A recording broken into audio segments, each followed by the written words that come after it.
Everyone, আশা করি আপনারা সকলেই ভালো আছেন। আমিও ভালো আছি আলহামদুলিল্লাহ। রান্না করাটা মেয়েদের একটা পেশা। কি আর করার, আমাদের মেয়েদের জীবনটাই এমন, রান্না করা। আমার অবশ্য রান্না করতে ভালো লাগে না, কেউ যদি রান্না করে দিত বসে বসে খেতাম, এটাই আমার। যাই হোক, কি আর করার আছে, সংসার যেহেতু রান্না তো করতেই হবে।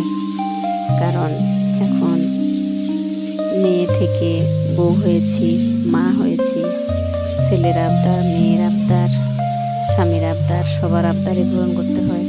এটা খাবে, ওটা খাবে, এই জন্য বাধ্যতামূলক রান্না করতেই হয়।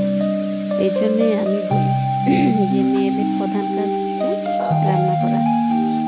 যাই হোক, আজকে রান্না করেছি চিচিঙ্গা দিয়ে মুরগির গোশত। এটা আমার মা রান্না করতো, ছোটোবেলায় দেখতাম মা রান্না করতো, অনেক খাইতে মজা হতো। এই জন্য আজকে চিচিঙ্গা ছিল ঘরে, এই জন্য হঠাৎ ভাবলাম যে যেহেতু মুরগির গোশত আছে, আজকে চিচিঙ্গা দিয়ে মুরগির গোশত রান্না করি। আমরা সবাই অনেক পছন্দ করি, আজকে রান্না করলাম। ভাবলাম যে কেউ খাইতে পারবে না, নাই, আমরা ছোটোবেলায় খেয়েছি, কিন্তু আমার মেয়ে তো খায়নি, আমার পরিবারের কেউ খায়নি। রান্না করলাম, মেয়ে খেয়ে বললো যে না আম্মু মজা হয়েছে, ভালো হয়েছে। তার প্রশংসা শুনে ভালো লাগলো। আনকমন একটা জিনিস রান্না করলাম, মেয়ের প্রশংসা পাইলাম, ভালো লাগলো।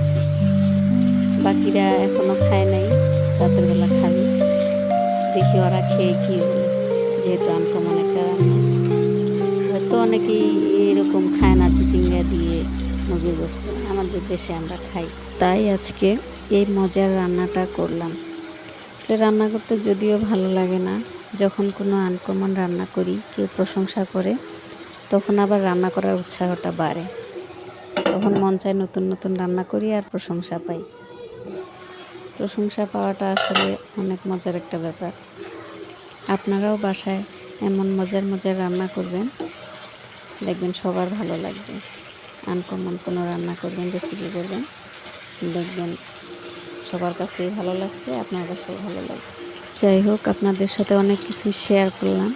আসলে আমাদের উত্তরবঙ্গে আরও অনেক নতুন নতুন রেসিপি, মজার মজার রেসিপি আছে, এগুলোও কোনো একদিন আপনাদের সাথে শেয়ার করব। উত্তরবঙ্গের 2টা বিখ্যাত খাবার আছে, সে 2টা একদিন রান্না করে অবশ্যই আপনাদের সাথে শেয়ার করব। সে পর্যন্ত আপনারা ভালো থাকবেন, সুস্থ থাকবেন, আর আমাদের জন্য সবসময় দোয়া করবেন। আল্লাহ যেন আমাদেরকে ভালো রাখে এবং আপনাদেরকে সবাইকেও ভালো রাখে। আল্লাহ হাফেজ।